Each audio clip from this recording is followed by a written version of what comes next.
ஓம் மகித்ராயுத்மகே தண்டகஸ்தாய தீமிக தன்னோ வாராகி பிரசோதியாத். நல்லதே நடக்கும். ஓம் நம சிவாயும். எல்லாம் வல்ல ஸ்ரீ பாராகிமன் திருவடி சரணம். இன்றைய பதிவில் மகர ராசியில் பிறந்த நண்பர்களே, மண்டியிட்டு சில காரியத்திற்கு வேண்டி நின்றது போதும், இனி உங்களுக்கு மரியாதை கிடைக்கக்கூடிய பொன்னான ஒரு நேர காலகட்டம். அதற்கு மிக முக்கியமா ஒரு 3 கிரகங்கள்.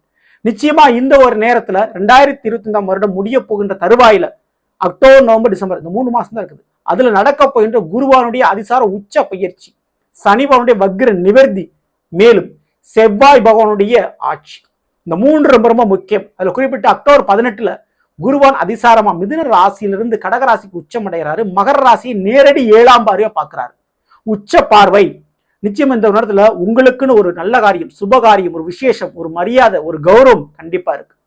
உங்கள் மீது பழி சுமத்தியவர்களே உங்களுக்கு மரியாதை தேடி கொடுக்க போகிறார்கள். பதவியோடு பெயர் புகழும் நிச்சயம் கிடைக்க போகுது. தனம், செல்வம் கிடைக்க போகுது. மேலும் அதை உறுதிப்படுத்தும் விதமாக அக்டோபர் 27ஆம் தேதியே செவ்வாய் பயிற்சி துலா ராசியிலிருந்து விருச்சிக ராசிக்கு ஆட்சி பெற்று அமர்றாரு. நிச்சயம் இந்த ஒரு நேரத்துல மகர ராசிக்காரங்களுக்கு லாபம் என்பது நிலத்தால், கூட பிறந்தவங்களால், வாழ்க்கை துணையால் கண்டிப்பா கிடைக்கும். இந்த 3ல ஏதாவது ஒரு நபர் மூலமாகாவது வருமானம், லாபம், பண ஆதாயம் நீங்கள் நிச்சயம் பெறுவீர்கள். ஒண்ணு நிலத்தால லாபம், இல்ல கூட பிறந்தவங்களால லாபம், அல்லது வாழ்க்கை துணையால லாபம் கண்டிப்பா உண்டுங்க. சரிங்களா? இதற்கு அடுத்தபடியா சனிபனுடைய வக்ர நிவர்த்தி நவம்பர் மாசம் நடைபெறும். அவர் மகரத்திற்கு 3ஆம் மீனத்தில் அமர்ந்திருக்கிறார், உங்களுடைய ராசிநாதன். அப்போ ஒரு இடம் மாற்றம், ஒரு காரிய வெற்றி அப்படின்னு சொல்லலாம். குடும்ப ரீதியான ஒரு காரிய வெற்றியும், வேலை ரீதியான ஒரு வெற்றியும் நிச்சயம் உண்டு.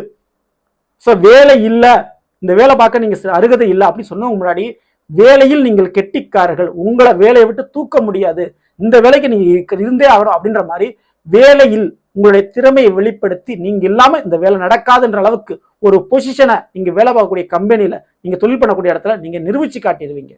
அப்படி உங்களுடைய திறமை வேலையிலும் தொழிலும் வெளிப்படக்கூடிய மாதங்களாக இந்த 3 மாதங்கள் இருக்க போது நீங்கள் செய்ய வேண்டிய ஒரே ஒரு விஷயம், நிச்சயம் இந்த ஒரு நேரத்துல செவித்திறன் இல்லாதவர்களுக்கு, அதாவது காது கேட்க முடியாதவர்களுக்கு அந்த செவித்திறனுக்கு பயன்படக்கூடிய அந்த மிஷின் சம்பந்தப்பட்ட விஷயத்துல உதவிகள் செய்யுங்க.